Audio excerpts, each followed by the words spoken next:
வளர்ப்பதற்குன்னு ஒரு ஆளை வச்சு வளர்க்கறது இன்னைக்கு நடக்கிற விஷயமா? எத்தனை காலமாக இருக்கின்றது. ஊர்ல இருந்து பக்கத்து வீட்டு சின்ன பொண்ணை குழந்தை பார்க்கறதுக்காக கூட்டிட்டு வந்தது இல்லையா? ஏன் அந்த காலத்து அரசிகள் ராணிகள் எல்லாம் தாங்களாவா போய் பிள்ளைய வளர்த்தாங்க? ஒரு ஆளை வச்சுதானே வளர்த்தாங்க. அப்ப உங்களுக்கு வந்தா அது ரத்தம், எங்களுக்கு வந்தா தக்காளி சட்னி.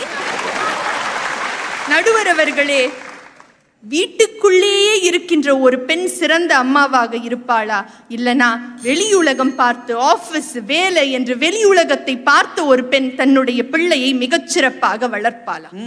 நிலத்தின் தன்மை பயிர்க்குலதாகுமாம் என்று பாரதி பாடினான். அப்படி பார்த்தா வெளியுலகம் பார்க்கின்ற இன்றைய பெண்கள் தான் பிள்ளைகளை சிறப்பாக வளர்க்க முடியும்.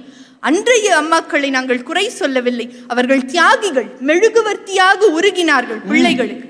ஆனா இன்றைய அம்மாக்கள் புத்திசாலிகள், சூரியனாக இருக்கின்றார்கள், பிள்ளைக்கும் ஒளி கொடுத்து தானும் பிரகாசித்துக் கொண்டிருக்கின்றார்கள். என்றால் நடுவர் அவர்களே, எப்படி பார்த்தாலும் பிள்ளை வளர்ப்பில் மிகச்சிறப்பாக இருப்பவர்கள் இன்றைய அம்மாக்களே என்று சொல்லி நல்ல வாய்ப்பிற்கு நன்றி கூறி விடைபெறுகிறேன். நன்றி, வணக்கம்.